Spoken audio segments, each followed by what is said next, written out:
नमस्कार दोस्तों, आध्यात्म के एक और नए अंक में आपका हार्दिक स्वागत है। दोस्तों, श्रावण मास के कृष्ण पक्ष की पंचमी के दिन भैया पांचे की कथा और विनायक जी की कथा को एक साथ सुना और श्रवण किया जाता है।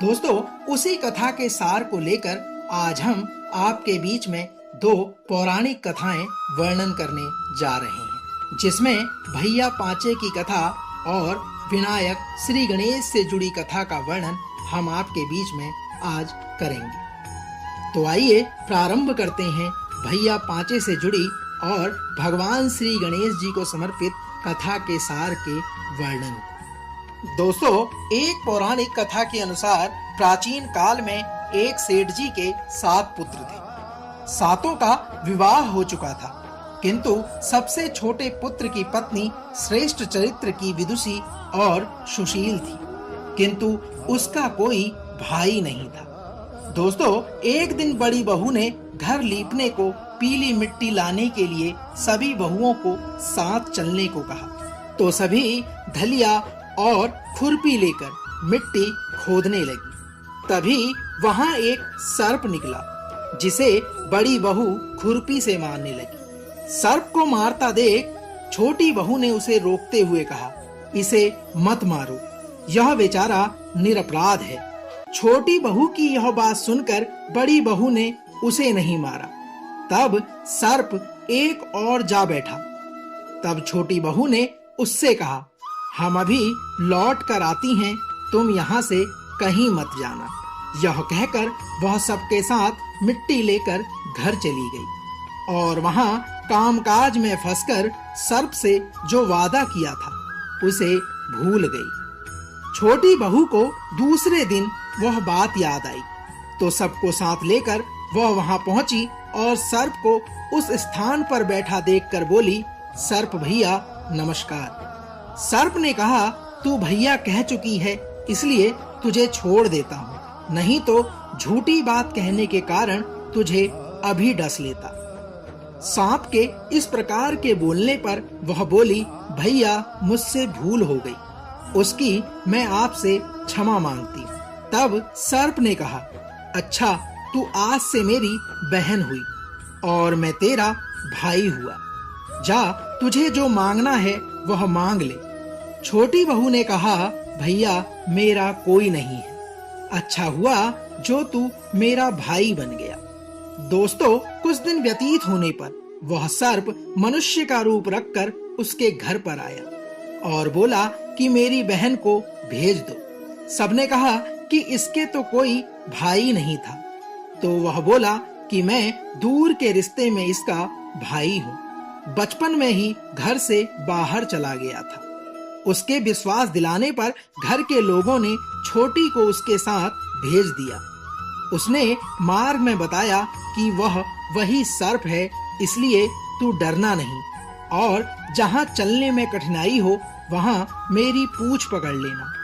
दोस्तों, उसके कहे अनुसार छोटी बहू ने ऐसा ही किया और इस प्रकार वह उसके पीछे उसके घर पहुंच गई। वहां के धन ऐश्वर्य को देखकर वह चकित हो गई। एक दिन सर्प की माता ने उससे कहा, मैं एक काम से बाहर जा रही हूँ, तू अपने भाई को ठंडा दूध पिला देना। उसे यह बात ध्यान न रही और उसने गर्म दूध अपने भाई को पिला दिया, जिससे उसका मुख बहुत ही बुरी तरह से जल गया। यह देख सर्प की माता बहुत क्रोधित हुई, परंतु सर्प के समझाने पर वह शांत हो गई। तब सर्प ने कहा कि माँ, मैं अपनी बहन को अब उसके घर छोड़ने जा रहा हूँ। तब सर्प और उसके पिता ने उसे बहुत सा सोना, चांदी, जवाहरात, वस्त्र, भूषण आदि देकर उसे घर पर विदा किया। दोस्तों, इतना सारा धन देखकर बड़ी बहू ने ईर्ष्या से कहा, भाई तो तेरा बड़ा धनवान है, तुझे तो उसने और भी धन देना चाहिए था। सर्प ने यह वचन सुना तो सब वस्तुएं सोने की लाकर दे दी। यह देखकर बड़ी बहू ने कहा, इन्हें झाड़ने की झाड़ू भी सोने की ही होनी चाहिए। तब सर्प ने सोने की झाड़ू भी प्रदान कर दी। दोस्तों, सर्प ने छोटी बहू को हीरा मणियों का एक अद्भुत हार दिया था। उसकी प्रशंसा उस देश की रानी ने सुनी और वह राजा से बोली कि सेठ की छोटी बहू का हार यहाँ पर आना चाहिए। तब राजा ने मंत्री को हुक्म दिया कि उससे वह हार लेकर शीघ्र उपस्थित हो। मंत्री ने सेठ जी से जाकर कहा कि महारानी जी छोटी बहू का हार पहनेगी, वह उससे लेकर मुझे दे दो। सेठ जी ने डर के कारण छोटी बहू से हार मंगवाकर उसे दे दिया। दोस्तों, छोटी बहू को यह बात बुरी लगी। उसने अपने सर्प भाई को याद किया और आने की बारंबार प्रार्थना की। उसने कहा, हे भैया, रानी ने मुझसे हार छीन लिया है। तुम कुछ ऐसा करो कि जब वह हार उसके गले में रहे तब तक के लिए वह एक सर्प बन जाए, और जब वह मुझे लौटा दे तब हीरो और मणियों का ही हो जाए। अपनी बहन के इस प्रकार के वचन सुनकर सर्प ने ठीक वैसा ही किया। जैसे ही रानी ने हार पहना वैसे ही वह सर्प बन गया। यह देखकर रानी चीख पड़ी और रोने लगी। यह देखकर राजा ने सेठ के पास खबर भेजी कि छोटी बहू को तुरंत भेजो। सेठ जी डर गए कि राजा न जाने क्या करेगा। वे स्वयं छोटी बहू को साथ लेकर उपस्थित हुए।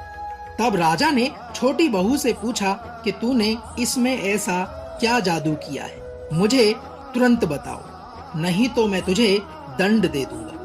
राजा के वचन कहने पर छोटी बहू ने कहा, हे राजन, धृष्टता क्षमा कीजिए। यह हार ऐसा है कि मेरे गले में हीरो और मणियों का रहता है और दूसरे के गले में सर्प बन जाता है। यह सुनकर राजा ने वह सर्प बना हार उसे देकर कहा कि मुझे अभी पहनकर यह हार दिखाओ। छोटी बहू ने जैसे ही उस हार को पहना वह हीरो और मणियों का हो गया। दोस्तों, यह देखकर राजा को उसकी बात का विश्वास हो गया और उसने प्रसन्न होकर उसे बहुत सी मुद्राएं भी पुरस्कार में प्रदान की। छोटी बहू अपने हार और मुद्राएं पुरस्कार लेकर घर लौट आई। उसके धन को देखकर बड़ी बहू ने ईर्ष्या के कारण उसके पति को सिखाया कि छोटी बहू के पास कहीं से धन आ गया है। यह सुनकर उसके पति ने अपनी पत्नी को बुलाकर कहा, हे प्रिय, ठीक ठीक बता कि यह धन तुझे कौन देता है। तब वह अपने भाई उसी सर्प को याद करने लगी। दोस्तों, यहीं पर एक चमत्कार हुआ। तब उसी समय सर्प ने प्रकट होकर कहा, यदि मेरी धर्म बहन के आचरण पर किसी ने संदेह प्रकट किया तो मैं उसे अभी खा जाऊंगा। यह सुनकर छोटी बहू का पति बहुत प्रसन्न हुआ और उसने सर्प देवता का बड़ा सत्कार किया। साथियों, उसी दिन से नाग पंचमी का त्योहार मनाया जाता है और स्त्रियां सर्प को अपना भाई मानकर उसकी पूजा करती हैं। दोस्तों, तो यह तो थी भैया पांचे की कथा, किंतु इस कथा को सुनने वाले को इसके बाद श्री गणेश जी की भी कथा को सुनना चाहिए, तभी इस कथा के महत्व का वर्णन पूरा होता है। तो आइए प्रारंभ करते हैं विनायक श्री गणेश जी की कथा को। दोस्तों, भैया पांचे की कहानी के बाद यह कहानी कही जाती है।